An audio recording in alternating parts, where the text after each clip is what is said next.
فلسطین کے مظلوموں کے لیے دعا کے لیے دوبارہ کہتا ہوں میں، اب کم از کم اتنا ہوا ہے کہ کچھ غیر مسلم اور بعض سیاستدان ڈرتے ڈرتے ہی کچھ نہ کچھ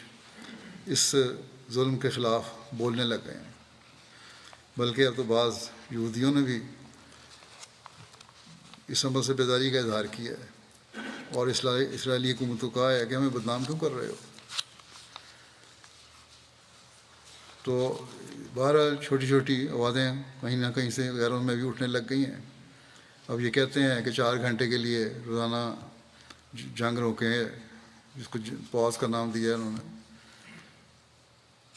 تاکہ مدد پہنچ سکے فلسطینیوں تک۔ اللہ تعالیٰ بہتر جانتا ہے کتنا عمل ہوگا اس پر، اور باقی وقت جو ہے 20 گھنٹے کا، اس پر کتنے ظلم کرنے ہیں انہوں نے فلسطینیوں پر، اللہ بہتر جانتا ہے کتنی بمبارمنٹ کریں گے۔ اکثر بڑی حکومتیں اور سیاستدان بھی فلسطینیوں کی جانوں کی کوئی اہمیت نہیں دے رہے، ان کے اپنے مفادات ہیں، لیکن بہرحال ان لوگوں کو بھی یاد رکھنا چاہیے کہ اللہ تعالیٰ بھی ایک وقت تک ڈھیل دیتا ہے، اور صرف یہی دنیا نہیں، اگلا جہان بھی ہے۔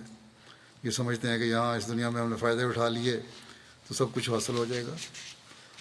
اس دنیا میں بھی پکڑ ہو سکتی ہے اور اگلے جہان میں بھی پکڑ ہوگی۔ بہرحال ہمیں دعاؤں کی طرف توجہ دینی چاہیے، اللہ تعالیٰ مظلوم فلسطینیوں کی داد رسی کرتے ہوئے انہیں ان ظلموں سے نجات دلوائے۔